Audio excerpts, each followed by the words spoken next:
Comme je parais grande sous votre objectif, on me prendrait presque pour une enseigne de restaurant d'huîtres. Il faut avouer que mon premier propriétaire avait un bon coup de fourchette.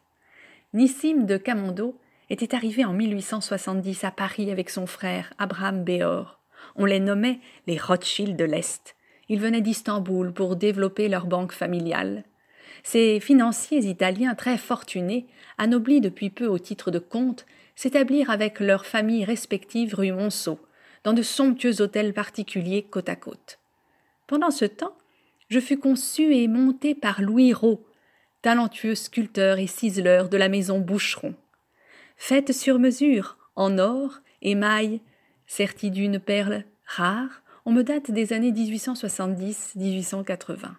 Tu auras compris que je ne suis pas un pic à bulot, ni une tête de tire-bouchon, mais un bijou pour homme du monde, une aide précieuse pour cet élégant collectionneur. Mon rôle était tout sauf accessoire, entends-tu ? Car fixer les plis de sa cravate était l'ultime moment de sa toilette. Je sentais son contentement abouti lorsqu'il me piquait à ses étoffes de soie. Pour quelques heures, je sortais alors de mon bel écrin griffé du nom de la célèbre maison du Palais Royal. Mon originalité était très appréciée et j'invitais à l'éloquence, à la littérature, comme jadis, le pommeau de canne de Balzac. Ah, souvenir de jeunesse. Les épingles ont été remplacées depuis par de simples pinces à cravate, qui elles-mêmes ont été délaissées. Les modes passent, le style demeure-t-il ? Nous, les 55 épingles à cravate de Monsieur le Comte, avons rejoint les collections du Musée des Arts décoratifs.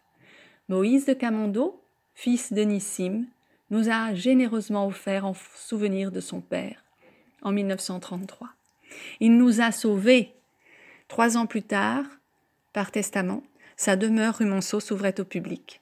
Petit musée parisien, témoin de l'élégance, de l'érudition d'une famille disparue.